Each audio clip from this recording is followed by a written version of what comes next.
reject them and neglect them, then the external enemy can conquer us. For any people that does not value their woman, does not value themselves. As long as we, praise is due to Allah, as long as we as a people continue to not deal with the internal problems that we have, the external enemy will always conquer us. And 50 years from now, we'll be crying about gentrification. And 50 years from now, we'll be crying about the lack of jobs. And 50 years from now, we'll be crying about the lack of education, because we haven't dealt with the internal enemy, and that is the lack of love of self. Yeah. What kind of love did Brother Malcome teach us? The Black Panther Party borrowed from the program of the Nation of Islam. We want freedom. We want a full and complete freedom. But the Honorable Elijah Muhammad said that he never expected the government of the United States to provide us freedom. For no oppressor can ever give you freedom, no oppressor can ever give you justice, and no oppressor can ever give you equality. Yeah. Freedom is not something that is dreamed of. Freedom is not something that is thought about. Freedom is something that is fought, bled, and died for. So when we as a people have the respect of self, and the love of self, and the honor of self, to realize that our freedom can only come at our own hands, then our freedom will come. When we realize that we can't continue to wait on someone else to teach our babies, then our babies will be taught properly. When we realize that we can no longer wait on other people to provide for us economic sustenance, then we won't have to ask for decent housing, then we will make decent housing for ourselves.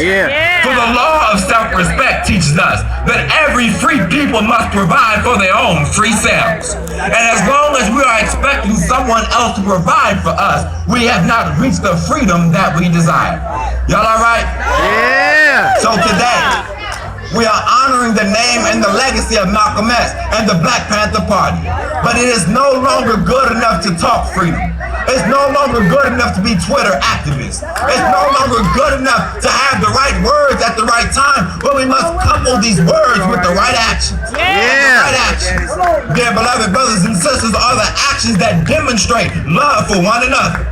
The right actions are activities like the ones you see today, where we as black folks, or whatever race you find yourself, can come in love and support and trust of each other on the principle of unity. And so I close. The vision of Malcolm X and the mind of Malcolm X, the vision of Elijah Muhammad and the mind of Elijah Muhammad, and the work of the Nation of Islam, and the work of Minister Farrakhan, and the work of all of our ancestors, they can only be accomplished if we take up the task to unite.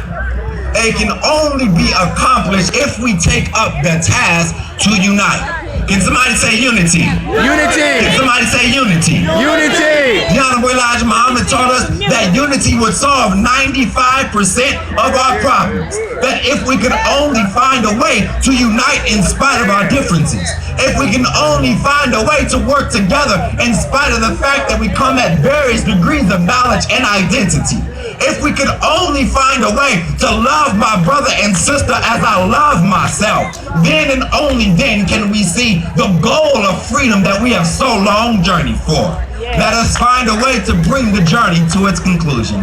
Let us find a way to teach our babies not just to love themselves, but to love their people. Let us find a way to teach our young people that the only way to liberation and freedom is that we must earn it for ourselves.